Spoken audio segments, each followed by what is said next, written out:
Hi, I'm Rocky Kistner, an environmental journalist on the advisory board of Oceanites. Joining us today on Oceanites TV is Melissa Ryder, a researcher with Oceanites for nearly 20 years. Melissa is a veteran planner of research trips to Antarctica, where she has conducted research in some of the most remote regions of the seventh continent. Melissa, tell me a little bit about how you got involved with Oceanites. In 1994, I started working in the Antarctic, and I worked for the Antarctic program through the National Science Foundation as one of their contract folks who helped scientific researchers get their jobs done in the Antarctic. I had a number of different jobs that I did, and eventually around 2003, I was a field camp manager for Antarctic Peninsula area projects. And one of the projects that I was given was Oceanites, the project funded by principal investigator Ron Naveen, who'd been awarded a National Science Foundation grant, and they were stuck with, as we used to joke, Antarctic Barbie. Antarctic Barbie. Tell me a little about who that is. Well, that is unfortunately my terrible nickname. Long and short of it is I was the field camp manager for Ron Naveen's project, and that included, we did 5 field seasons in the Antarctic Peninsula. And I was responsible for the health and safety and care of the folks on the island. Why is Antarctica special to you? To me, the Antarctic it's one of the world's last major, massive wilderness areas where there has been minor presence of man, and it is mostly the wild nature that I think we as humans really need in our life and be able to witness and to observe and to know that it's out there versus all the places in the world that have been trampled by humans. I think this massive wilderness, just knowing that it's there, it just brings me a sense of hope in the world that the planet is larger than all of us humans. Counting penguins? I mean, why is that important? Throughout my career in the Antarctic, I've worked with a number of scientific field projects, numbering in the hundreds. And what I was always intrigued by with the Oceanites project is that it is very important baseline biological information. Many researchers are working in the Antarctic and looking at very detailed topics, and that has a great value in itself. But sometimes that primary basic research, like the project Oceanites is doing, is sometimes a little bit secondary. It doesn't sound as exciting or as interesting as some of the other more detailed projects, but this project has longevity, and it has data that we can look at not a picture in time, but a movie throughout time. So we can get a sense of what's actually happening in the Antarctic.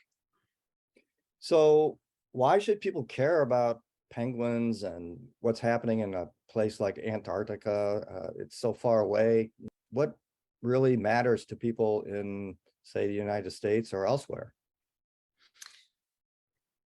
I really think that the Antarctic is important to people that don't live there.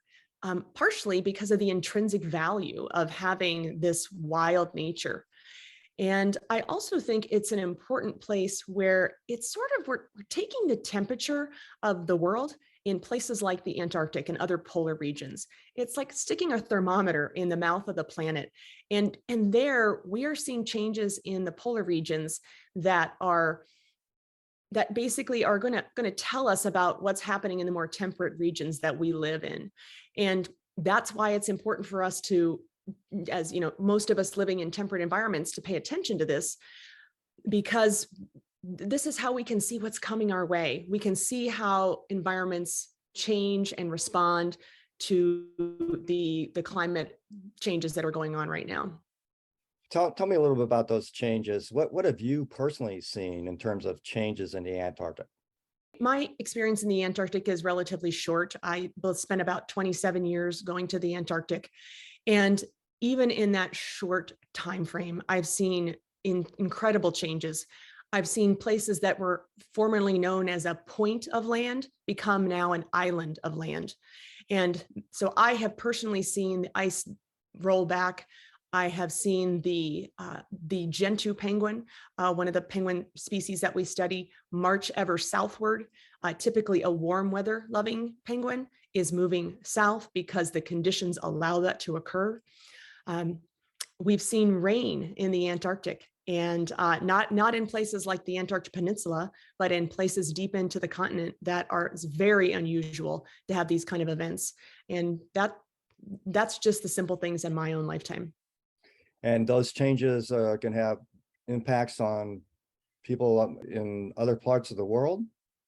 Yeah, if Antarctica, we think of it as, taking the temperature of the world and how these climate changes are making vast environmental movements in the Antarctic, we can see how those might affect us in temperate environments. For example, in the Antarctic, in the peninsula in particular, we've seen a 5 degree Celsius increase over the last 60 years in the average wintertime temperature. So, 5 degrees centigrade, that's a tremendous amount. In the temperate lands, where we talk with scientists that are looking at climate, they're concerned about a 1 degree centigrade change in the more temperate environments. So this gives us a little bit of a picture into what we might expect. The big concern is what's going to happen to the ice. I mean, 90% of the world's ice is in Antarctica. What happens if it melts? Well, sell your beachfront property. Yeah, I mean, clearly there are parts of the Antarctic that currently have quite a bit of stability, but the Western Antarctic ice sheet is in jeopardy. It's starting to move, and we're seeing large calving events of very large ice sheets. That catastrophically over time, of course, is going to significantly change the picture of the climate, the ocean currents. I am not a climate scientist, but I work with scientists and recognize that these changes can be very extreme. As you work with these climate scientists, how are they reacting? What's their personal feelings about what's going on there? I think I'm most stricken by when I speak with some of my climatology colleagues is that the recognition that much of the greenhouse gas changes that we've already inputted into our environment, it's kind of, we can't roll back from that there are going to be changes that are coming that we can't combat. We're already down that road, but looking forward, there are things we can do to mitigate and slow some of those changes. Talk about the penguins. What attracts you to penguins in the first place? I don't think I've met a human on the planet that doesn't adore penguins. I think as children, we learn what a dog is, we learn what a cat is, and pretty readily thereafter, we learn what a penguin is. So it's an iconic animal. It's has humanistic traits that are really compelling for us to watch, and their the process of life, their mating habits are just really something that we can relate to. So that's something that I think is pretty basic, and most of us can be drawn to penguins in that way. They're a wonderful research species simply because they're really entertaining. And I recognize that as I should be a hard-faced stone scientist just looking at the penguins, but gosh, even I just get, my heart melts. I bust out in laughter watching their behaviors. They're so human-like and so adorable. So that's kind of the human piece. But I think from a scientific aspect, they are a bit of a canary in the coal mine. They're one of the megafauna that we can easily survey in a really efficient way and get a sense of how the megafauna of the Antarctic is changing by looking at them on an annual basis and doing that over a long period of time. What is wonderful about penguins in particular, as opposed to some of the other large species in the Antarctic like whales, penguins come on shore every year to mate, and we can count them readily and efficiently to see what kind of population changes are happening. Those population changes in there also will give us a clue about what's happening in the climate. And I think the efficiency is one of the key things that I think so wonderful about this particular project for Oceanites, is that we can align ourselves with other study groups that are going to the Antarctic and not have to create our own independent projects. We can basically ride on the shirt tails of other science groups and other tourism agencies that are going south to do our work. Well, tell us a little bit about why Oceanites is a sort of integral part of the scientific effort to find out what's going on in Antarctica regarding climate change. Oceanites and the work that we do, it's a piece in a large puzzle. So when we look at the penguin populations and how those are changing, and we overlay that with data from our fellow colleagues who are studying krill fisheries, who are studying Antarctic fishes, who are studying Antarctic climate, who are studying Antarctic sea ice, and all these other factions, we can put that information together and overlay it into the larger picture of what kind of climate changes are occurring there. So it's not really just about penguins, right? Not at all. Nope. Penguins are just simply a species we can see from the landscape in a fairly readily manner. And by looking at their populations, that gives us some idea of how they're doing. And obviously, a penguin has a lifestyle much like a human. We need to have a decent place to live. We've got to have a ready food source, and we have to have a relatively safe environment to raise our families. And we can see this quite easily with penguins on a year-to-year basis, since they are so loyal to the places that they nest. And we can go back year after year and measure that population. How did they fare over the winter? How are their chick production on each year? And how many chicks come back to that location? What are you sort of finding in general in terms of the impacts of climate change on penguin populations? Yeah, well, generally speaking, our group works on three species of penguins: the gentoo, the chinstrap, and the Adelie penguin. The Adelie penguin is one that is considered sort of a true Antarctic penguin. It's a cold weather loving species. It nests very far south into the continent. It has a very rigid lifestyle because it's used to having a very small window of opportunity to raise those chicks. And those penguins, Adelie penguins, exist on the Antarctic Peninsula, as well as its cousin penguins, the chinstraps and the gentoo penguins.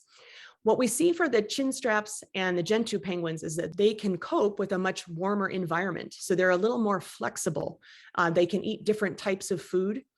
I particularly like to look at the comparison between the gentoo penguin and the Adelie penguin. That Adelie penguin, cold weather loving, rigid, inflexible lifestyle, and the gentoo penguin likes to live in warm environments, lives all the way up into the Falkland Islands and into parts of South America. That penguin is flourishing in the Antarctic Peninsula because the peninsula is seeing climate changes and it's warming there.